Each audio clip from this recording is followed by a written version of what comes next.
ভালো স্বামীর 4টি গুণ। 1 নম্বর হলো, কোনো স্বামী যদি নেককার হতে চায় তাহলে তার 4টা গুণ থাকাই লাগবে। 1 নম্বর হলো, সে তার স্ত্রীর প্রশংসা করবে। এখন আমাদের যে অভ্যাস, আমাদের যে অবস্থা, আমরা আজকে আমরা স্ত্রীর প্রশংসা করি না, আজকে আমরা প্রশংসা করি পাশের বাড়ির ভাবের। কথা বলেন ঠিক কি না?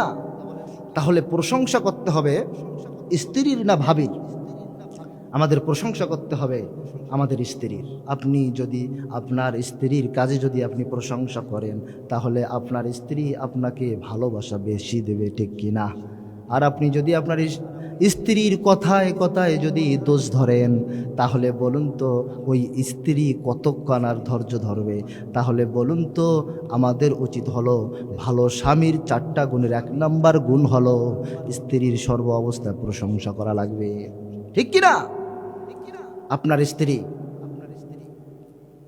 তরকারির মধ্যে একটু নুন বেশি হয়ে গেছে, এই নুন একটু বেশি হওয়ার কারণে আপনি স্ত্রীকে মারধর করছেন, এমনকি বাবার বাড়িতে বিচার দিয়েছেন যে আপনার মেয়ে ভালোভাবে রান্না করতে পারে না, আপনি কি শিক্ষা দিয়েছেন? এরকমটা যদি বলেন, বলুন তো কোনো স্ত্রী ভালো করে পাক করবে? সম্ভব না। এমনকি ওই সংসারের মধ্যে অশান্তি চলতেই থাকবে। কথা বলেন ঠিক কিনা? আর যদি আপনার স্ত্রীর প্রশংসা করেন, দেখবেন পরের দিন আপনার তরকারি আপনার জন্য আরো ভালো করে পাক করবে, ঠিক কিনা আমার ভাইয়েরাম? তাহলে 2 নম্বর, যে স্বামী ভালো হবে, 2 নম্বর তার ভালো গুণটি হলো স্ত্রীর দোষ ঢেকে রাখবে। স্ত্রীর দোষ কি করবে? ঢেকে রাখবে। আজকে আমরা অনেক স্বামীরা আছি, স্ত্রীর দোষ নিজের বাবা মার কাছে বিচার দেই। কথা বলেন ঠিক কিনা? কারণ স্ত্রী দোষ করেছে, আল্লাহ রসুল বলেছেন তোমরা স্ত্রীর দোষ গোপন করো, ঢেকে রাখো, কারণ জামার কাজ হলো শরীর ঢেকে রাখা।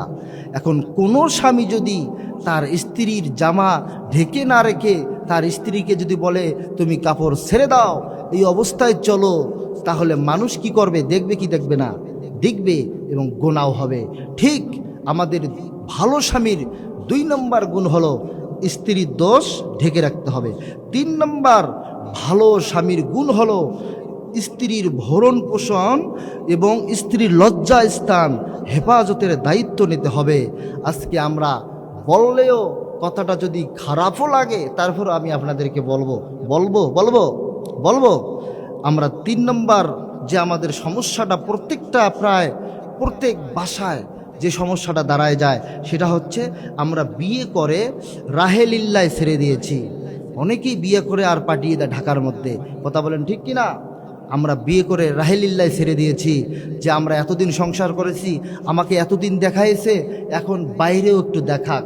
এরকমটা আছে না নাই? আছি। তা যে সমস্ত সংসারগুলোতে, যে সমস্ত ফ্যামিলিগুলোতে স্বামী স্ত্রীর মধ্যে ভালোবাসা বেশি নেই, স্বামী স্ত্রীর মধ্যে মহব্বত কম, দেখবেন ম্যাক্সিমাম ওই স্বামীগুলো কি করে? স্ত্রীগুলোকে ঢাকায় পাঠায় দেয় টাকা ইনকাম করার জন্য। আপনারা বলুন, যে স্ত্রী বাসার ভিতরে থাকার কথা, ঘরের ভিতরে থাকার কথা, সেই স্ত্রীগুলোকে যখনই আপনি বা ঘরের বাইরে বাহির করেছেন, তখনই আপনি ধ্বংস হয়েছেন। কথা বলেন ঠিক কিনা? যাই হোক, 4 নম্বর যে গুণটি স্বামীর থাকা দরকার, সেটি হলো স্ত্রীর মা বাবাকে সম্মান করতে হবে। কি করতে হবে? স্ত্রীর মা বাবাকে সম্মান করতে হবে। আজকে নিজের বাবা নিজের মার খবর নাই, কিন্তু স্ত্রীর মা বাবা অর্থাৎ শ্বশুর এবং শাশুড়িকে আব্বু আর আম্মু ছাড়া ডাকেই না। এরকম কপাল পরা আছে না নাই? কথা বলেন ঠিক কিনা? মুসলমান ভাইরারে আমার, আপনার স্ত্রীর বাবা মাকে আপনি সম্মান করবেন, তবে আপনার বাবা মাকে আগে সম্মান করা লাগবে। কথা বলেন ঠিক কিনা? আপনার বাবাকে আপনি বাবা বলে ডাকবেন, আপনার বাবার কলিজা ঠান্ডা হয়ে যাবে। আপনার মাকে আপনি মা বলে ডাকবেন, আপনার মায়ের কলিজা ঠান্ডা হয়ে যাবে। কিন্তু আপনার বাবাকে আপনি বাবা বলেন না, আপনার মাকে আপনি মা বলেন না, কিন্তু আপনার স্ত্রীর বাবা আমার জন্য আপনি ফলমূল নিয়ে যান, আব্বু আম্মু বলে ডাক মারেন। এর মতো কপাল পরা সারা জাহানে পাওয়া যায় না, ঠিক কিনা? মুসলমান ভাইরারে আমার, এই জন্য ভালো স্বামীর 4টা গুণের, এই 4টা গুণ যাদের ভিতরে থাকবে সে প্রকৃত ভালো স্বামী। আমরা সকলেই 4টা গুণ আমল করার চেষ্টা করব ইনশাআল্লাহ।